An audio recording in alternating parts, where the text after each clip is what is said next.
Gracias por mantener su sintonía con Cuentas Claras, donde hacemos periodismo sensato. Tenemos ya en la entrevista del día a nuestro invitado José Ignacio Paliza, ministro administrativo de la Presidencia y presidente del Partido Revolucionario Moderno. Pero antes queremos darle la bienvenida a Germán Marte, quien se incorpora ya al espacio. Buenos días, Germán. Muy buenos días, José Monegro. Buenos días, Paliza. Gracias por aceptar la invitación. Mucho gusto, un grato placer. José Ignacio, yo creo que debemos empezar con algo que desde antes de asumir el gobierno ya ustedes estuvieron trabajando con una especie de reorganización del gobierno y la eliminación de una serie de instituciones. Ayer se anunció la eliminación del DICAN, una dependencia de la Policía Nacional.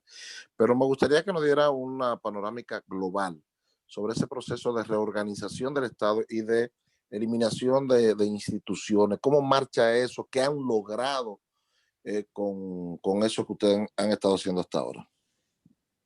Mire, una de las propuestas del presidente Abinader en campaña era transformar el Estado, reformarlo.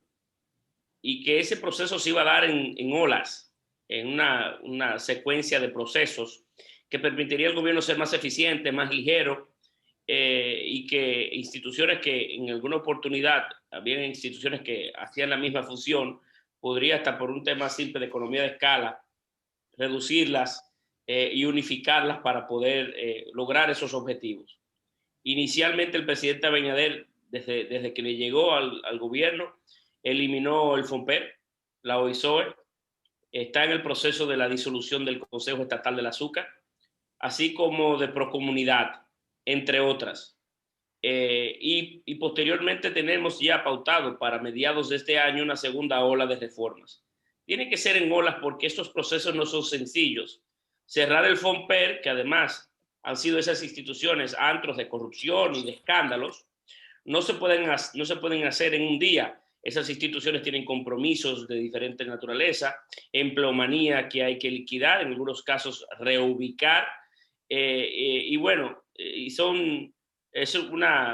se requiere de un tiempo y de una trazabilidad para poder concluir esas entidades.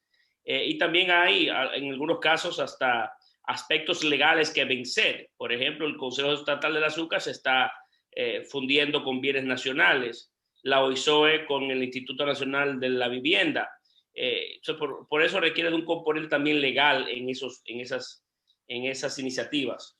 Ayer el presidente Abinader eliminó o envió una resolución, un memorándum que le impone al Ministerio de Interior y Policía y a la Policía Nacional el reto de cerrar el DICAN. Esto así porque en realidad quien tiene esa labor, la de perseguir el narcotráfico, es la Dirección Nacional de Control de Drogas, que por cierto, la gestión del presidente Abinader ha logrado tener resultados nunca antes vistos. Nunca había habido un golpe tan fuerte a esa industria mala vida como en esta oportunidad, en estos últimos 4 o 5 meses. Pero también el DICAN no hacía otra cosa que de alguna forma en el pasado hacerse cómplice del microtráfico en las barriadas de la República Dominicana, y antes de ser parte de la solución era el problema. Y por eso la decisión correcta del presidente Abinader de esa acción. Pero anuncio ya que en el transcurso de este año vendrá una segunda reforma profunda de reformas, ¿verdad? Institucionales que harán que otras instituciones corran una suerte muy similar. ¿Cuáles? ¿Podría adelantarnos alguna? No, no es el área específica mía del quehacer de mi ministerio, y por tanto no quisiera cometer una imprudencia, pero sí hay un conjunto de instituciones que están llamados a hacerlo. Una de las razones por las cuales el gobierno tiene altos niveles de ineficiencias, de un gasto importantísimo en empleomanía y en despilfarro, es por eso, porque tenemos montones de entidades ejecutoras en el gobierno dominicano que no tienen mucho propósito. Pudieron haberlo tenido en algún momento, pudieron haber sido parte de un proyecto de un gobierno determinado, pero en el tiempo no tienen razón de ser.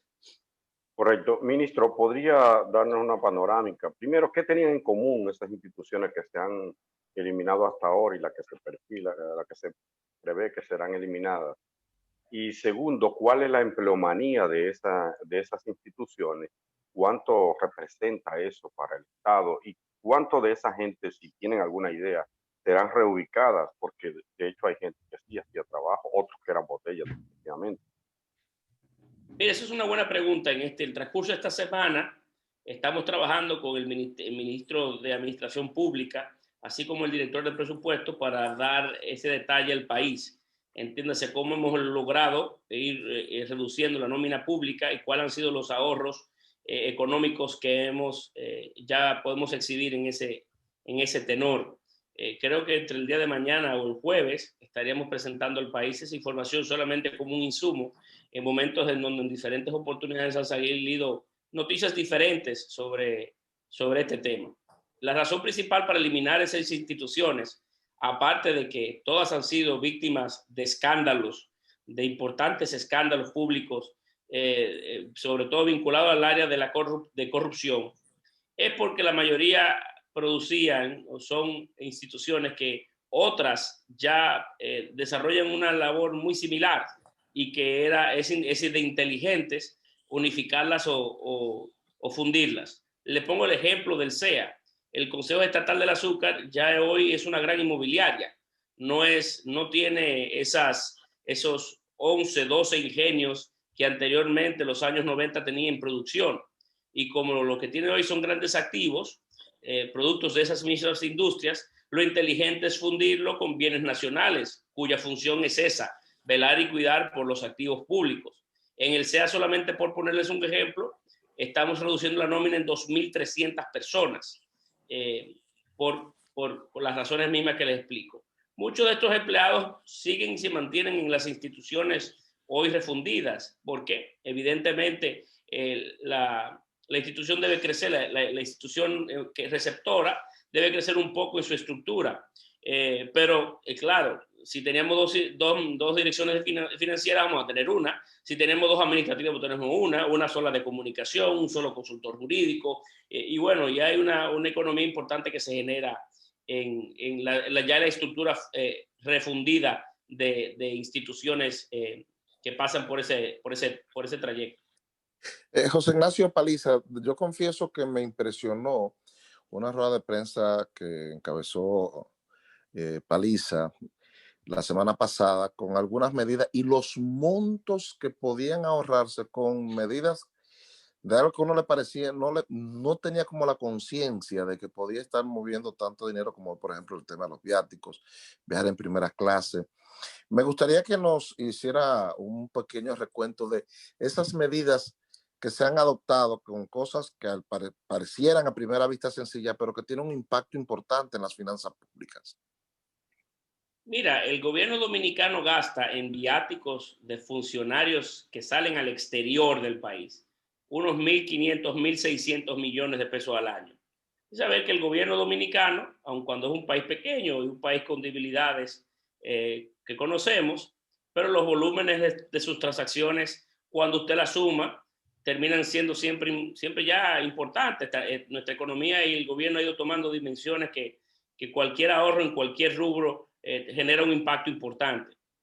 Y en materia de viáticos, de los funcionarios que viajamos cumpliendo una función determinada al exterior, quedaba un eslabón perdido.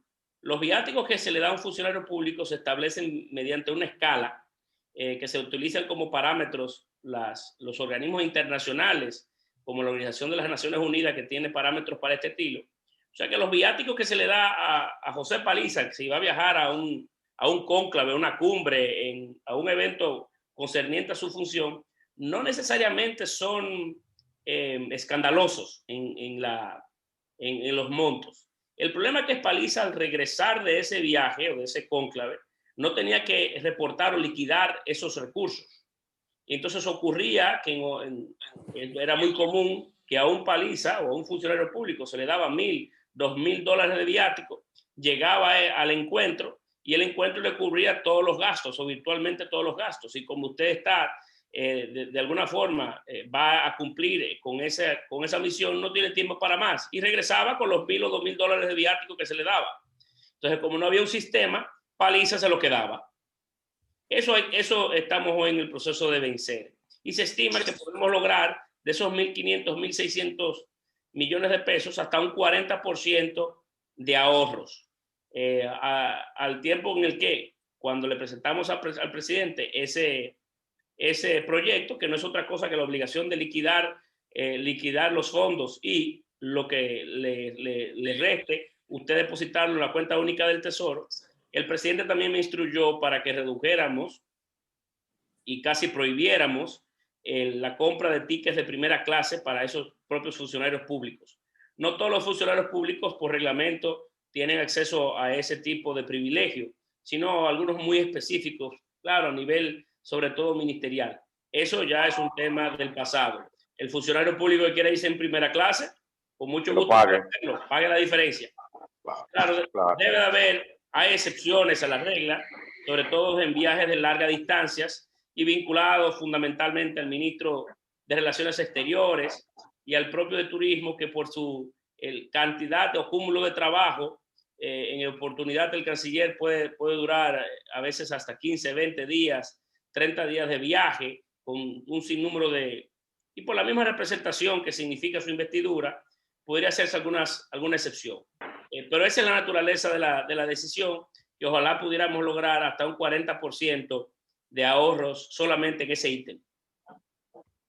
Sería bueno, sí, que el que quiera viajar más cómodo de la cuenta que lo pague. Ministro, ayer el presidente anunció que se mantendrán las exenciones a las empresas de la zona fronteriza, pero parece que dentro del propio Partido Revolucionario Moderno que usted preside, es que está como la quinta columna, el caballo de Troya de sectores interesados en eliminar esas exenciones que muchos consideran imprescindibles, necesarias, muy necesarias. ¿Podría un poco explicarnos las razones que llevaron al presidente a mantener esas exenciones?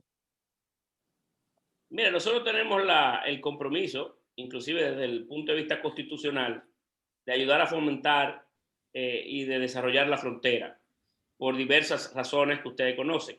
Sobre todo porque es un área empobrecida, deprimida de República Dominicana y tenemos que buscar la manera de estimularla para que los habitantes de aquella zona tengan mejores oportunidades.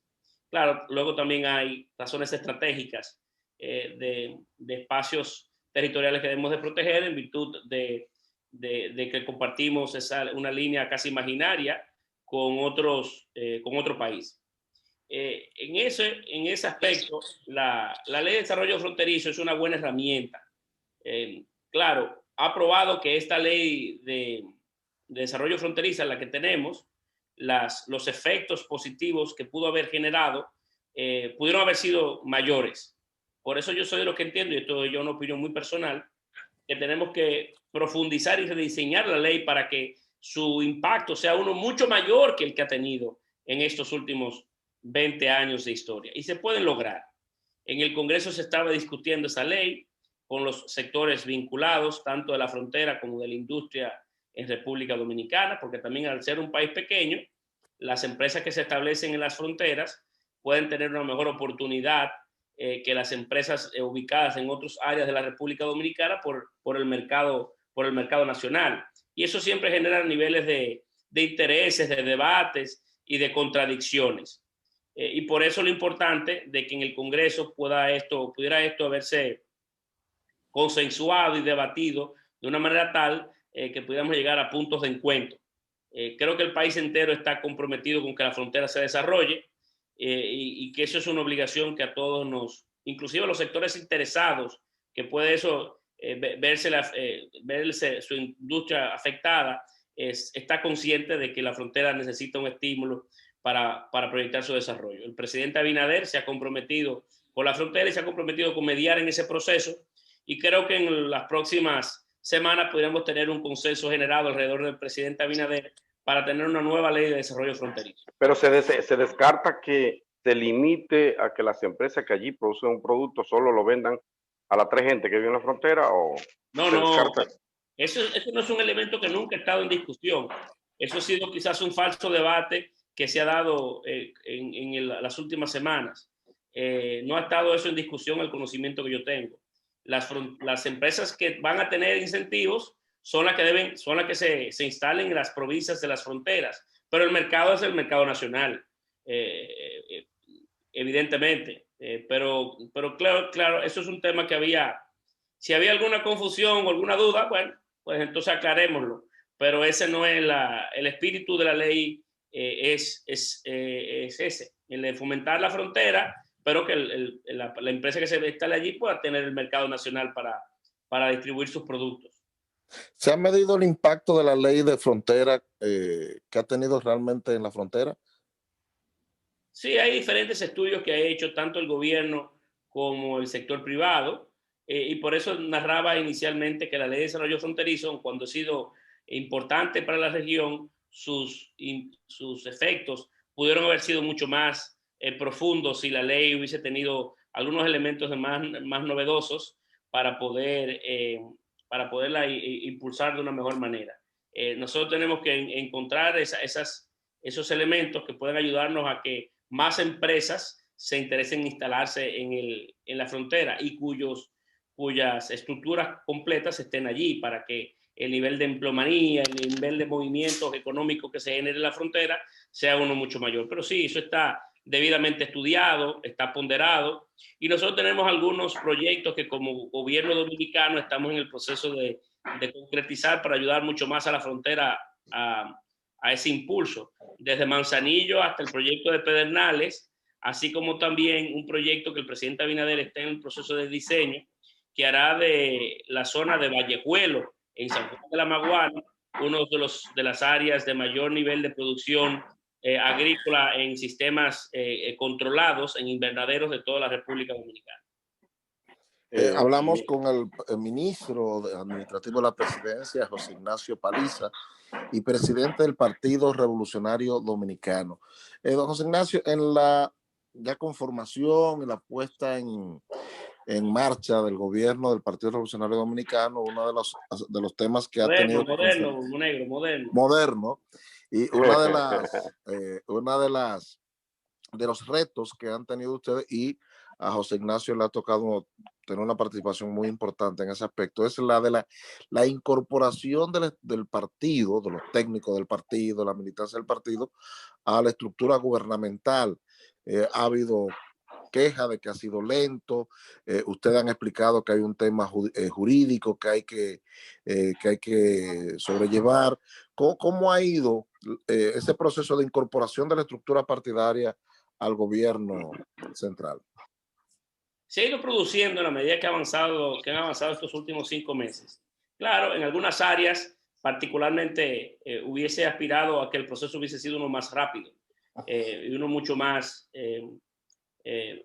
ágil, porque es evidente que hay en áreas sensibles de sectores específicos, todavía no se han producido esos cambios.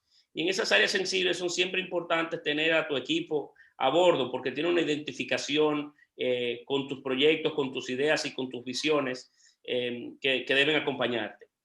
Claro, nosotros al tiempo en el que debemos acelerar la presentación de compañeros del partido, sus técnicos y demás en el tren gubernamental, también debemos decir que hemos querido ser cuidadosos en este tema, porque la filosofía del partido y del cambio no es generar una tabla rasa ni un quítate tú para ponerme yo, sino que tiene que ser parte de un proceso pensado y bien llevado, y que los compañeros puedan accesar en virtud de sus capacidades, de su experiencia, de su recorrido. Y hay un capital importante en el Partido Revolucionario Moderno que pueden ocupar posiciones que aún están pendientes para generar esa sustitución, y estamos en esa dinámica que creo que habrá de concluir en las próximas semanas o estar quizás en el punto de mayor nivel de maduración. Y no solamente porque los compañeros del partido, uno tal o cual, quiere ingresar o tener un trabajo. Ese no es lo importante. Lo importante es que hay mucha gente que ha trabajado mucho tiempo por generar un proyecto de cambio y quiere ser parte de él. Quiere llegar a su casa todas las tardes y decirle a su esposa, a sus hijos, hoy hice tal cosa por mi país. No es solamente el accesar a un empleo o accesar a una oportunidad personal. Es la de construir historia. Hay mucho deseo en la militancia del partido de ser parte de lo que le estamos logrando juntos en el gobierno dominicano y lo que nos queda por hacer en estos 3 años y medio de gobierno. No hay duda de que el PRM es la continuación histórica del PRD. Y su líder histórico, José Francisco Peña Gómez, llegó a decir en una ocasión, yo lo recuerdo muy bien, solo el PRD vence al PRD. ¿Cómo usted como presidente del partido está lidiando con esa que parece ser parte del ADN del PRD, hoy PRM, de llevar las contradicciones internas o la contradicción entre ustedes más allá del límite? ¿Cómo está lidiando Abinader con esto? Porque me parece que la intervención de anoche de Abinader es como echarle un poco de agua al fuego entre Farides, a quien Pacheco llamó la emperadora, y Pacheco era el presidente de la Cámara de Diputados. ¿Cómo Bueno, lidiar? de repente el presidente Abinader hizo esa intervención porque la ley vencía dentro del día de hoy, creo, en el día de hoy, 2 de febrero. Por eso lo necesario de que tenía que ser en ese momento específico. Y los debates en el Congreso Nacional son muy normales y tienden a darse sobre todo en los momentos más pico de la discusión, como este. Este es un punto pico de clímax por lo que le comentaba de que vencía la ley, vencía en el día de hoy. En el Partido Revolucionario Moderno no puede existir unas mejores relaciones interpartidarias. Lo que pudiera haber sucedido en la familia revolucionaria anteriormente en el PRD está muy vinculado al hecho de que siempre habían liderazgos compartidos y liderazgos quizás que convivían en un mismo espacio de tiempo, momentos de desarrollo de su liderazgo también similar. Y eso obligaba a que por la lucha por el liderazgo hubiesen esos niveles de contradicciones muy álgidos. Eso no existe hoy en el Partido Revolucionario Moderno y hemos logrado, inclusive en estos 2 años de gestión como presidente del partido, tanto yo como la compañera Carolina Mejía, en el momento en el que se disputaba el liderazgo o la candidatura entre el presidente Mejía y Luis Abinader, que son hoy los 2 dirigentes más connotados del partido, siempre niveles de respeto, de convivencia y de entendimiento que nos llevaron a hoy estar en el poder. Y miren que inclusive en el desarrollo del poder, esos 2 dirigentes, el presidente Mejía y el presidente Abinader, no pueden tener una mejor relación y una mejor conversación. Y por eso no creo que el presidente Abinader vaya a tener, esos modelos del pasado se vayan a replicar en los tiempos por venir. Y claro, el gran reto nuestro y el gran reto mío y la compañera Carolina y demás es seguir trabajando y abonando para que las relaciones interpartidarias puedan permanecer como han venido, hemos podido generar un buen momento interno que nos trajo al poder. ¿Qué opinión le merece al presidente del Partido Revolucionario Moderno la resolución de la Junta Central Electoral en la cual implementa un criterio para la repartición de los recursos que suministra el Estado a través de la Junta? El Partido Revolucionario Moderno en el transcurso de esta semana ya tiene planificado una reunión de sus organismos y eso es uno de los temas que va a analizar y presentará al país su posición sobre el tema. Como presidente de la organización no quiero sino atenerme al desarrollo de las conversaciones internas del partido y ese será uno de los temas a tratar. Más allá de si la decisión nos beneficia o no nos beneficia, merece una discusión más profunda el tema y quisiera desarrollarla en el marco de la dirección del partido. En el plano económico, Paliza, ¿qué analiza el gobierno? ¿Cuál es la preocupación? Me imagino que deben estar sopesando algunas alternativas ante la decisión de Canadá, Francia, España, restricciones también en Estados Unidos respecto a sus nacionales o a los que ingresan a su territorio, lo cual afecta directamente el turismo en la República Dominicana. Ese que es un pilar fundamental de la economía, ¿qué va a hacer el gobierno para solventar esa situación? Mire, ya el efecto que produce la reacción de Estados Unidos y de Canadá con la pandemia no cambia el estatus de la situación en la que ya nos encontrábamos, porque hay que saber que, por ejemplo, la cantidad de turistas canadienses que recibimos en el mes de diciembre, en comparación con el año anterior, ya estaba en un 90% menos. entiéndase, este cierre relativo de esos dos grandes países emisores, claro que nos afecta, pero ya no más de lo que estábamos afectados. El gobierno dominicano ha hecho grandes esfuerzos en materia del sector turismo por relanzarlo, aún en tiempos difíciles. Todo lo que ha necesitado el sector, el presidente Abinader ha estado ahí. Desde la construcción de un seguro de viajero para todos los que nos visitaran gratuito, hasta hoy, cada turista que quiere regresar a su país y necesita de una prueba antígeno o PCR la tiene disponible. Hemos ayudado a los hoteles a través del tiempo en el mantenimiento de sus empleomanías con los programas fase 1 y fase 2. Ha habido una identificación y un día a día muy cercano con el sector turismo y lo seguirá viendo por lo importante y el peso que tiene para la economía dominicana. El gobierno dominicano sí está en el proceso de organizar un plan de relanzamiento de nuestra economía que el presidente deberá anunciar próximamente, en el que abordará este y otras preocupaciones que existen en República Dominicana. La economía dominicana hoy no va mal, con excepción, claro, de la hotelería en sus dos aristas o sus dos ramas, hoteles y restaurantes, por razones muy obvias. Ojalá que en el transcurso de los próximos meses, con los niveles y los procesos de vacunación que se están dando en diferentes partes del mundo, nosotros podamos retornar a nuestras vidas en la forma en la que las conocíamos a inicios del año 2020. Varios representantes de sectores importantes, políticos y sociales, han planteado la necesidad de que afrontemos con un espíritu unitario, con un espíritu de país, todos los retos que nos ha traído la pandemia desde el año pasado.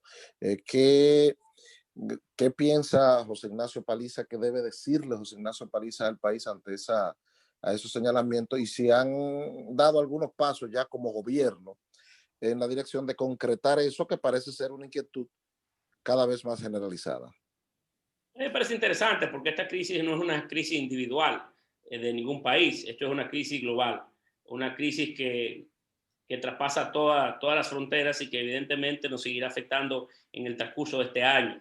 Además, que por la lucha por el acceso a las vacunas, no hay dudas de que también se ha ido generando una relación desventajosa para diferentes países en el acceso a ese necesario insumo para poder enfrentar la pandemia. Me parece una iniciativa interesante en la que podamos generar espacios que nos permitan a nosotros dialogar en el plano internacional. Sé que hay algunos mecanismos que existen hoy sobre la mesa que se han utilizado para discutir estos temas, como el COVAX, por ejemplo, pero no me parece descabellado la idea de que puedan producirse espacios de mayor nivel de comunicación. Claro, estamos en tiempos difíciles, en tiempos en el que cada quien está haciendo lo propio y lo suyo en sus países, y no hay mucho tiempo que perder. Pero siempre el diálogo, la conversación, la interacción es útil, ¿verdad? Y creo que debemos aplaudirlo si se pudieran generar esos espacios de interacción. ¿Alguna noticia que compartir con relación al tema de la vacuna?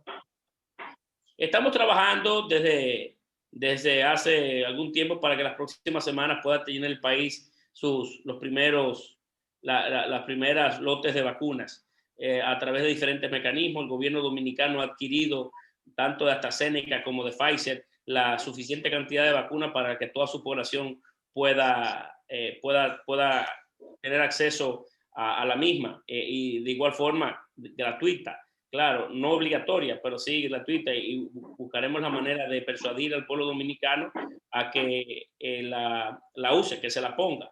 Lo cierto es que estas vacunas, aun cuando nuevas, no se han creado en un sistema nuevo, sino bajo sistemas y procesos muy conocidos anteriormente, lo que hace que las vacunas sean fiables, tengan todo el robustecimiento científico para que las mismas tengan solvencia, y tenemos que ponérnosla. A propósito de vacuna, el COVID, información y tiempo, ¿Tiene el ministro José Ignacio Paliza alguna información precisa de dónde estaban los muertos que están saliendo ahora? Durante semanas se decía 0 muertos en este día, 0 muertos, 0 muertos, y todo el mundo sabía que se estaba muriendo gente por el COVID. Todos también sabíamos que hay un retraso en el reporte. ¿A qué tiempo específico corresponden los muertos, si tienen datos, de que están saliendo en el último mes, en enero, 250 y pico? Todos los días 20, 25, 20, 23, y se sabe que no murieron exactamente el día anterior. ¿A qué tiempo corresponden esos muertos? ¿Era un acumulado desde noviembre, desde diciembre? Las estadísticas que el gobierno dominicano actual está proveyendo con relación al COVID son reales. No hay la intención ni la ha habido de maquillar o de presentar estadísticas que no son ciertas. Además, ya en un país como el nuestro y en el mundo que vivimos es muy difícil hacerlo. Sería entonces del todo contraproducente generar un momento o intentar invitar al pueblo dominicano a pensar que vive un momento muy diferente a la realidad. Esa no es nuestra intención, tampoco somos así. Sin embargo, el proceso para poder, dentro del marco de los estándares internacionales, declarar que tal o cual persona ha muerto del COVID, tiene sus formas. Ese proceso, según la información que tengo, se ha reducido en República Dominicana, lo hemos logrado reducir esta gestión gubernamental de un mes, que era el tiempo casi promedio que la gestión pasada tenía diseñado para poder reportarlo, a menos de una semana. Entiéndase que las personas que se declaran hoy fallecidas son personas que en promedio tienen una semana, 7 días de haber perdido sus vidas. O sea que estamos cada vez llevando el sistema a tenerlo más en tiempo real para poder tener, vamos a decir, informaciones más al día. Gracias a Dios, la letalidad de República Dominicana es una de las más bajas de la región. Eso como consecuencia de un sinnúmero de factores y de iniciativas que ha impulsado el gobierno dominicano. Y eso es algo que no, claro, no debe hacer que ninguno de nosotros bajemos la guardia en relación a protegernos contra la pandemia, pero que de alguna forma genera algún nivel de alivio para cada uno de nosotros. Por ejemplo, los muertos que se dieron ayer o antier, eran 20 y tantos, correspondían, perdón que estaba en mute, no. Digo, Paliza, si los muertos que se dieron ayer, antier, corresponden no a diciembre, no a noviembre, sino a la semana pasada. Sí, ya eso se venció. Ok, ya. José Ignacio Paliza, una de las del impulso que tuvo el Partido Revolucionario Moderno para ganar las elecciones fue el deseo de una parte importante de la población de que se acabara con la impunidad. Hemos visto que una de las primeras medidas adoptadas por el gobierno al usted asumir fue designar un ministerio público a la cual se le dio independencia, aunque legalmente es una dependencia del presidente de la República, pero se le permitió actuar. Pero el Ministerio Público para actuar también necesita el apoderamiento de los incumbentes, de las irregularidades que puedan ir detectando. Hemos visto que por lo menos ya 2 casos están bastante encaminados. ¿Qué tantas irregularidades han descubierto ustedes en la administración pública y que están sus incumbentes en disposición de empoderar o apoderar al Ministerio Público para que continúe con esos procesos? Mire, el presidente Abinader ha querido ser en este tema todo lo cuidadoso que las circunstancias proveen, porque nosotros queremos que la justicia pueda operar por sí. No queremos que se vea que utilizamos esa herramienta con la intención de perseguir a nuestros contrarios, ni tampoco de proteger a nuestros más cercanos en el momento en el que cometan una infracción o una irregularidad. Existen del gobierno pasado o de gobiernos anteriores un sinnúmero de elementos que la Procuraduría debe evidentemente investigar. La mayoría son públicos, porque a través del tiempo la gente ha tenido la oportunidad de escuchar muchas debilidades en procesos que se han dado y están ahí para que el Ministerio Público pueda accesar y pueda perseguirlo. Lo que nosotros como gobierno, porque no queremos influenciar en el Ministerio Público, una de las grandes cosas que ha hecho el presidente Abinader ha sido la de ceder o delegar parte de su propio poder y entregárselo a un grupo de hombres y mujeres cuya característica debe ser esa, la independencia de sus acciones. No ha sido otra cosa que la de organizar un grupo de abogados que puedan ayudar a complementar la labor de la Procuraduría e intentar recuperar los recursos del gobierno dominicano que se han ido en las uñas de la corrupción.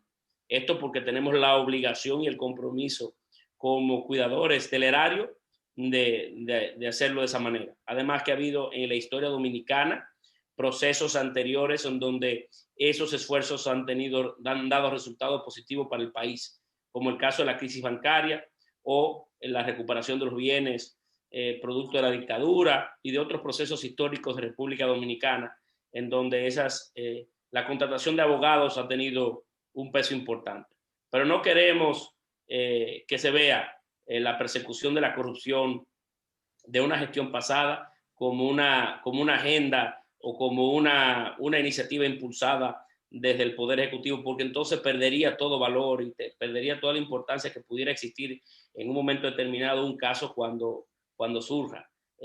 Igual que tampoco utilizaríamos esas influencias, las posibles influencias para proteger a uno de nosotros cuando cometa un acto de corrupción. No, pues muchísimas gracias, José Ignacio Paliza, ministro administrativo de la Presidencia, presidente del Partido Revolucionario Moderno, por de verdad esta conversación tan amplia y en la que abordamos tantos temas distintos. Te damos las gracias. Y para despedir, y con eso nos despedimos, todas estas reformas que han estado anunciando para garantizar la transparencia, ¿cómo han sido asumidas por el funcionariado actual? De una forma muy positiva. Claro, el tema no solamente es vencer a un alto funcionario o convencerlo de que esas prácticas son las adecuadas. Estamos convencidos. Es cambiar toda una estructura y las formas tradicionales y acomodaticias en oportunidad que se dan en estructuras gubernamentales. Los cambios nunca son sencillos ni son tampoco unidireccionales. Hay que darse de diferentes vertientes, impulsando iniciativas que van no solamente en la estructura del sector público, sino también del sector privado. Es un proceso, Monegro, el de generar o gestar transparencia, mejorar los procesos gubernamentales y generar gestiones con menos niveles de corrupción a través del tiempo. Eso será un reto permanente.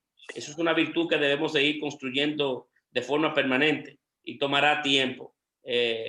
Cambiar la cultura que existe hoy en las relaciones entre el sector público y el sector privado para llegar a tener el gobierno y el país en ese aspecto que todos soñamos y queremos. Gracias de nuevo a José Ignacio Paliza, ministro administrativo de la Presidencia, por esta entrevista. Muchas gracias. Que tenga un buen día.